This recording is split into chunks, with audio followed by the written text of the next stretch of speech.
Hello,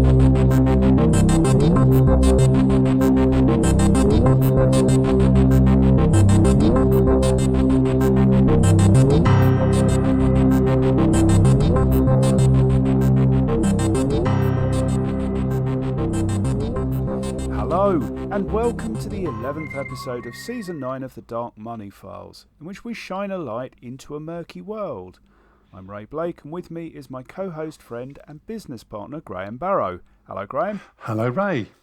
It's a new year, Graham, and before we draw a line under 2022, I thought it might be as well to look at some of the finds and cases of 2022 that may have slipped under the radar, and make sure we've extracted any learning from them. Yeah, it just occurred to me, Ray, it's an interesting expression, drawing a line under 2022. I have no idea where that came from. Anyway, that was just... Accounting, I think, Graham. I think you're probably right. Yeah. Either way, it sounds like a good idea, Ray. Sometimes it's not just the blockbuster finds that yield important insights with regulatory attitudes, and we need to be minded about those. And sometimes the smaller cases can be useful barometers, can't they? Especially once you get out of the high street and investment banking into some of the more niche corners of regulated business. Well, quite so, Graham. So, given that, I thought we might start in West Africa. Well, why not? And in June last year, the FCA in the UK fined Ghana International Bank £5.8 million for poor anti-money laundering and counter-terrorist financing controls over its correspondent banking activities for the period 2012 to 2016. Well, now, Ray, 2016 was quite a while ago. So when did these problems actually come to light? Yeah, a while ago, Graham. Wow. It was at the end of 2016 that the FCA's visit to the bank led to these findings emerging. Ooh. Since then, Ghana International Bank has had a voluntary restriction in place, still in place at the time of the FCA fine, as was the engagement of a skilled person reporting to the FCA. Ooh, 6 years later. Wow. And I note that the FCA are at pains to indicate cooperation and improvements from the bank since the findings emerged. Yes. Okay, but what is the nature of the findings, Ray? Well, first of all, it's worth outlining the scope of the bank's correspondent banking business. They had about 50 respondent banks outside the EEA, so that's what would then have been called a third country. Just over half of them in Ghana and most of the rest of them in other West African states. Yeah, so we ought to say, by the way, for those who are not aware, the EEA is the European Economic Area, which is not quite the same as the EU because it includes other countries who are not in the EU but are part of that. Just for those who... Yeah, I like to think of it as the EU plus hangers-on. Yeah, those annoying people at parties, you think, why are they here? Oops, sorry, Norway. And I read in the report that during 2012-2016 period, 14 of those respondent banks were onboarded. Yeah, that's right. And that onboarding required by law the application of EDD and enhanced ongoing monitoring, as we've previously covered in earlier episodes of this podcast. Well, we have. And at the time, there was a Financial Action Task Force notice in place for Ghana, which I guess was a further red flag for many of these cases. Well, yeah, that's a point that the FCA makes in the report. What's particularly interesting about this report, though, is that it's very specific about the regulatory expectations for specific enhanced due diligence that correspondent banking ought to entail. Well, that is handy, Ray, so tell me all about it. OK then, the FCA looked specifically at the 14 onboards and during the period in question said that the bank had failed to obtain sufficient information about the purpose and intended nature of business from all 14 respondents. All 14, ooh. So perhaps where the relationship is one of correspondent banking, the bank assumed this was obvious, right? Well, perhaps so, Graham, but clearly that's not good enough for the FCA. What might it look like if the bank did this properly then, Ray? Well, I think you'd see an analysis of the respondent bank's business and specifically the proportion and type of activity it proposed would be exposed through this correspondent banking relationship. You'd establish why the relationship was necessary and why the respondent proposed to come to this particular bank, how it would assign flows to this relationship rather than any others it might maintain alongside. Well, that sounds jolly good. Hmm. After all, if your controls are looking to identify unusual activity, that's predicated on you having a clear picture of what usual should look like right from the start. Absolutely. So the FCA also said that the bank failed to perform adverse media checks for 11 of the 14. Now, we all know that there isn't a hard legal requirement to do any adverse media checks. So what is the issue here, Ray? Well, the FCA are at pains to rely not only on the hard regulations themselves, but also on the bank's application of relevant guidance. And here there's plenty of indications from sources like JMLSG, Wolfsburg and so on that adverse media is a recommended control. Okay, so what else? Well, so far we've only looked at aspects that aren't really unique to correspondent banking. I mean, you'd want nature and purpose information and adverse media checks for any client, whether they're a correspondent banking client or not. True, so what's more specific to correspondent banking then?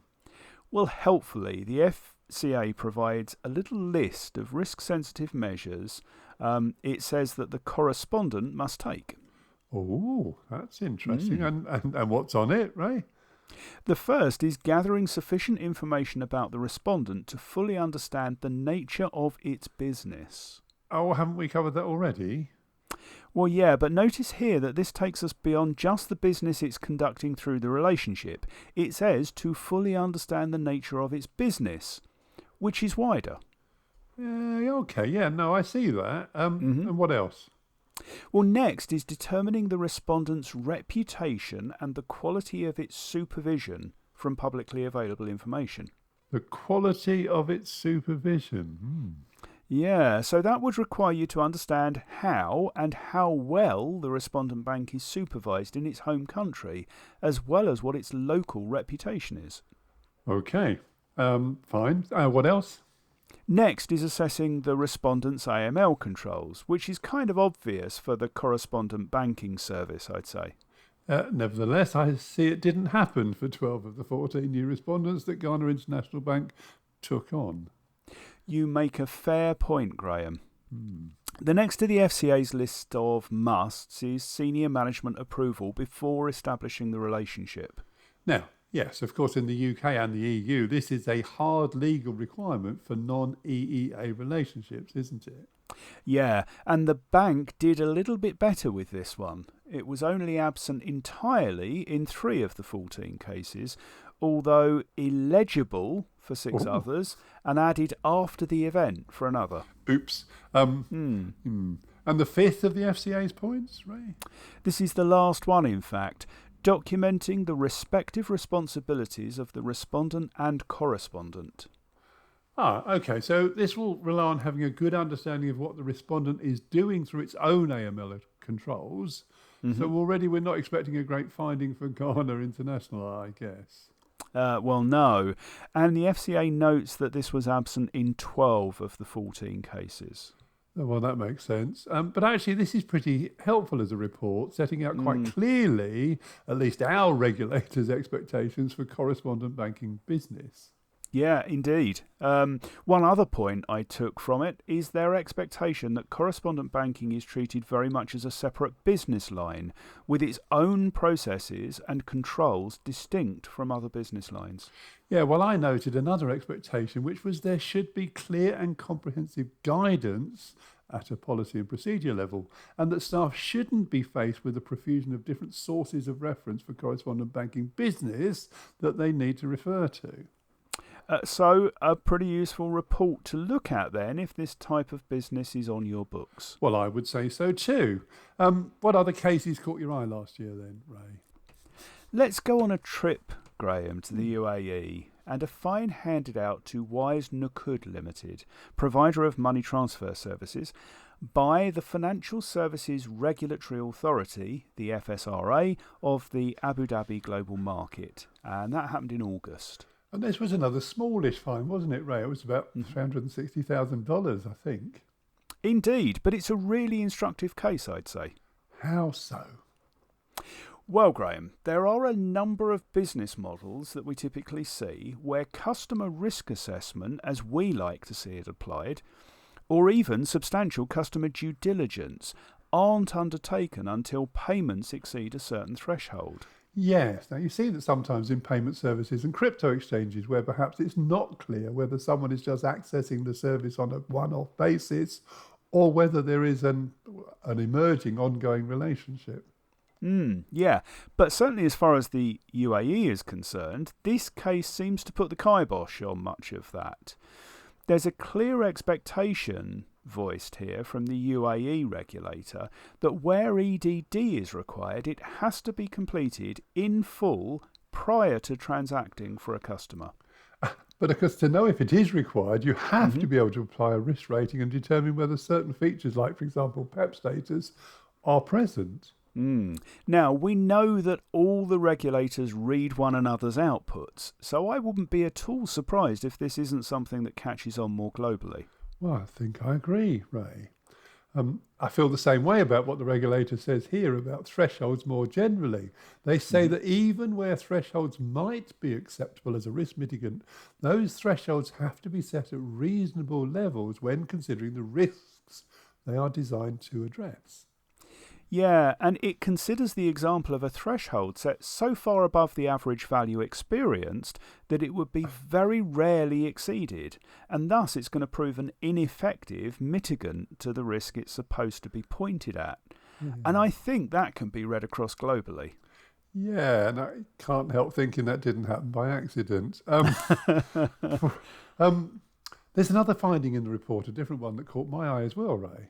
Oh, OK, go on. Well, let me quote from the report. The regulator acknowledges that Wise's process of only allowing its customers to fund transactions through bank account and debit card transactions and of not maintaining account balances for customers in part mitigated the impact or risk associated with Wise's failure to comply with the requirements of AML Rule 8.4.1 brackets C, end of quote. Ah, yes, that well-known rule. Yeah. You're right, that is pretty interesting actually, Graham. Joking aside, let's unpick it a little bit. Yeah. Often, payment firms will say, look, we don't hold balances. Customers make transfers from their bank account or they pay by debit card. These are all from regulated institutions, so AML checks have already been done. Yes, they do. And the FSRA in the UAE in this report acknowledges that, but makes clear that it doesn't excuse you from undertaking your own AML check. It just says that if you fail to, then the fact that the banks and car companies have this has mitigated the impact, but you've still broken the rules. It's like hand washing, isn't it, Graham? How so, Ray? Well, I might believe that everyone I come into contact with has washed their hands, so that when I've shaken hands with them or have accepted articles that they've handed to me, there isn't a risk. They've all washed their hands, so I don't need to wash mine. But I'd still wash my hands, Graham. Yeah, because they could all be making the same assumption. So I think you would be right to do that, Ray. Yeah. So the fact that all the money is coming to me or through my services from other regulated institutions who should have performed their own checks does not absolve me of the fundamental responsibility of performing my own. And that is also how I see it. And clearly I think it's how the FSRA sees it too. Indeed. Shall we nip over to Malta, Graham? Oh, I never mind a trip to Malta. I had a very pleasant one there last year, in fact, to Valletta, which is just the most beautiful city. So I'm going to guess this will be about the ECCM bank then, won't it? Yeah, spot on, Graham. The FIAU snuck in with a fine for them between Christmas and the New Year, €300,000. They did, and there's a lot in that case too. There is a section on transaction monitoring, for instance, that notes deficiencies in evidencing proper review of unexpectedly large business transactions. But that is a fairly common and well understood failing. You're right, Graham. I thought the interesting parts around this case related to risk assessment, and there are some echoes of the other cases we've looked at today. Well, now I'm intrigued, Ray. Let's start by understanding ECCM Bank and what it does. ECCM is the ninth biggest bank in Malta by assets, and it offers banking services to international corporate clients, including short-term and long-term lending, deposit accounts, payment services, safekeeping, and administration of securities.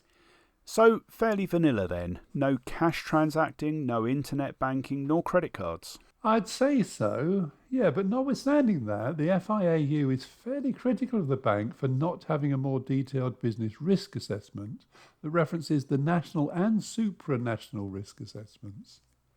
And it looks to me like that has had implications here because lots of the findings are around the bank's client risk assessment. And we know that any CRA, client risk assessment, is going to rely on having a really robust business risk assessment. Because if you haven't identified the key AML risks in your business model and what's driving them, you can't distinguish so easily between customers bringing you more risk or less risk. So those implications then. One I noted was that there's no risk weighting in the CRA to recognise the complexity of the company's ownership structure. Talk about a home run in my case. And given what we know of their client basis and services, I'd certainly want one of those if it were me. Agreed. There's also a note on timing and the CRA not always being run before transactions were processed. Oops. Yeah, now that links this one to the Wise case that we saw in the UAE, and I think the reasoning is the same both times. Yeah, if you've not done the due diligence, you don't know how safe the transactions are. And there was another timing issue, wasn't there? You mean about periodic reviews? Yeah, specifically how long it was between customer risk rating episodes. Now, for me, that's an important part of the periodic review. But at ECCM, that seems not always to have been the case. And more generally, the criticism here is that a point-in-time customer rating is relied on for too long a time without being revisited. Yeah, now I'd say that's going to be a real factor in a lot of institutions where maybe the business model or client base is dynamic. Or, for that matter, where the CRA itself has changed over time. Or the business risk assessment or risk appetite. Yeah, I don't think that leaves out many institutions, Ray, if I'm going to be honest. You make a compelling point, Graham. And one final point here is about country risk. One of the things in the UAE Wise case we didn't raise was criticism from the regulator that Wise's risk assessment didn't consider customer nationality. Yeah, it reflected customer residence, but one feature of the UAE law is that customer nationality must also be taken into account. That doesn't apply globally, of course. No, it doesn't, but there's a related point raised by the Malta FIU in the ECCM notice, which is that their country risk view doesn't take into account all material connections. So, for instance, where is the business customer based? Where are they operating from? And from where are the majority of its funds derived? And I think this does justify a global read across, unlike perhaps the nationality angle. Yeah, I think you're right, Ray. So there we are then, 3 of the smaller finds from last year, but all of them containing some really useful insights that we can use to check our current practice. And I can't help notice already this year there have been some interesting finds, which I'm sure we're going to come back to. I think there was one yesterday. But we'll leave that for another day.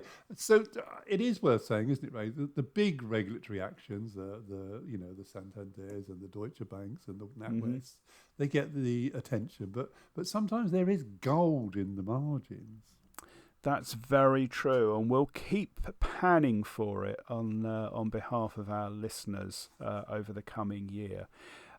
So on that point, Graham, do you think we should stick with fines for the next episode? Well, I've got to say, we'll hedge our bets, given the hijacking that's gone on lately. Should we hedge our bets, but say there's some really interesting emerging stories? I mean, there is a bit of me that really would like to talk about Andrew Tate as well. So, there's just a lot to it. So it might be Andrew Tate, it might be fines, who knows? Yeah, and on that point, Graham, are you a lover or a tater? I'm definitely I'm a mashed tater, right? Oh, marvellous. So let's stick that in the diary then. And I have to say, with some reservations, I'm looking forward to it.